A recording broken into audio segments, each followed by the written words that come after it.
État et du gouvernement, Excellences, M. Zhao Leji, membre du comité permanent du bureau politique du comité central du Parti communiste chinois et président du comité permanent de l'Assemblée populaire nationale de Chine et président de la présente session de haut niveau sur la gouvernance. Mesdames et Messieurs, à l'entame de mon propos, je voudrais rendre hommage à son Excellence M. Xi Jinping, président de la République populaire de Chine, ainsi qu'au gouvernement et au peuple chinois pour l'accueil chaleureux et les marques de considération dont nous sommes l'objet depuis notre arrivée en République populaire de Chine. Je tiens également à exprimer toute la gratitude de la délégation malienne pour l'invitation aimable que nous ont adressée leur Excellence, les co-présidents du 9e Forum de coopération sino-africaine FOCAC.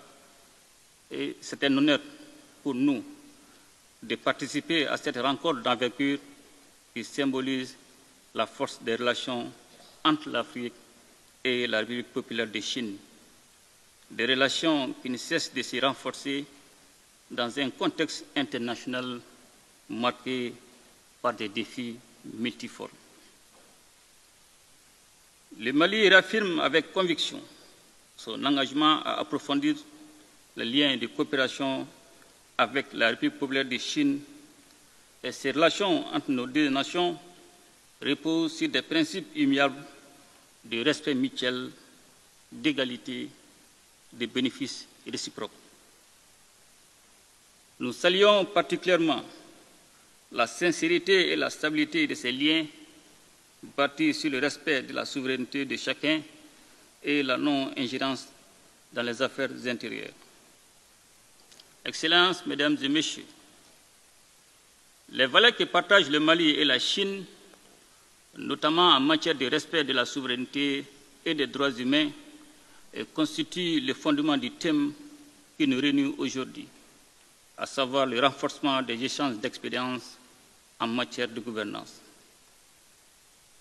Une gouvernance véritable ne peut se réaliser que dans un cadre où les autorités et le peuple exercent pleinement leur souveraineté, sans interférence extérieure. C'est dans cet esprit de responsabilité nationale que la gouvernance au Mali est guidée par trois principes désormais inscrits dans notre Constitution, à savoir le respect de la souveraineté de l'État, le respect des choix souverains du peuple, la défense des intérêts du peuple. Pendant longtemps, sous le prétexte de promouvoir la bonne gouvernance, nos États ont été soumis à des dictats par des puissances impérialistes, facilitant ainsi l'exploitation sans retenue de nos ressources. Ces pratiques ont alimenté des inégalités et freiné notre développement tout en renforçant des intérêts extérieurs au détriment de nos peuples. Aujourd'hui, alors que nous faisons face à des défis sécuritaires et économiques imposés de l'extérieur, le Mali exprime sa profonde gratitude envers ses partenaires sincères, dont la République populaire de Chine, qui apporte un soutien crucial dans notre lutte contre le terrorisme et ses complices étatiques. Les récents événements survenus à Tinzawatène dans le nord du Mali illustrent malheureusement comment le terrorisme international est cyniquement entretenu, voire encouragé par des forces néocoloniales qui cherchent à perpétuer leur domination sous de nouvelles formes. La Confédération des États du Sahel, AES, instituée le 6 juillet 2024 à Niamey, en République du Niger, constitue une réponse audacieuse et coordonnée du Burkina Faso, du Mali et du Niger face aux défis sécuritaires et aux exigences de développement qui pèsent sur notre région. Cette alliance stratégique que j'ai l'honneur de présider pour son premier mandat s'inscrit dans une vision panafricaine et résolue à défendre et à promouvoir les intérêts communs de nos nations. Elle témoigne de notre détermination collective à construire une architecture sécuritaire à la hauteur des menaces dans l'espace de l'AES, condition fondamentale du développement et de l'épanouissement de nos peuples. Excellences, Mesdames et Messieurs, abordant à présent le second élément du thème de notre conférence de haut niveau, je suis heureux de partager avec vous l'expérience et les bonnes pratiques observées par le Mali dans le cadre des voies de la modernisation. Et cette modernisation est la conséquence naturelle et positive des réformes lorsque celles-ci sont réalisées en tenant compte, comme c'est le cas au Mali, du respect de la souveraineté, des besoins vitaux et des intérêts des populations que nous servons. C'est ainsi que des mesures importantes ont été prises dans divers domaines de la vie publique, notamment la gouvernance politique et électorale, avec la révision de la loi électorale pour adapter les mécanismes de vote aux réalités et nécessités de l'ère. La réforme de la gouvernance vise également à améliorer la gouvernance économique, qui est passée par la relecture des textes relatifs aux industries extractives en vue d'une meilleure gestion de nos ressources naturelles pour le développement de nos pays et le bien-être. Je dirais même le bien-être de nos populations.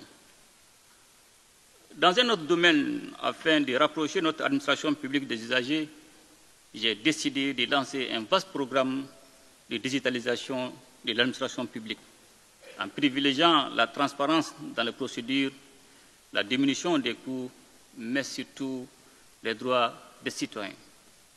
Excellences, Mesdames et Messieurs, le Mali est fermement convaincu que dans les fondements d'une gouvernance authentique repose sur une indépendance véritable, une souveraineté totale et une pleine appropriation nationale des leviers stratégiques de la vie de la nation.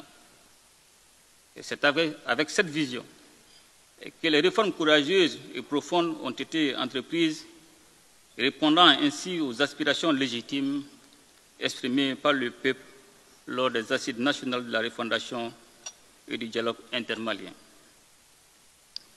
L'adoption de notre nouvelle constitution lors du référendum historique du 18 juin 2023, largement soutenu par la population, symbolise l'engagement du Mali à bâtir un État moderne, résilient et à l'écoute de son peuple.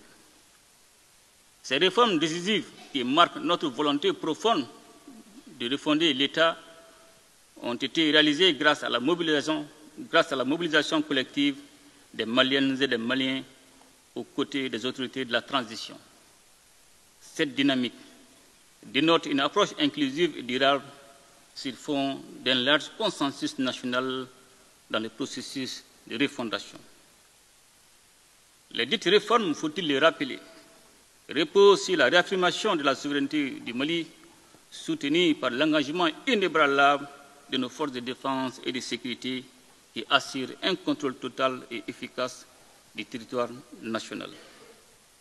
Cette sécurisation, essentielle pour la stabilité et le développement, permet de créer un environnement propice à la reconstruction et à l'épanouissement de notre nation.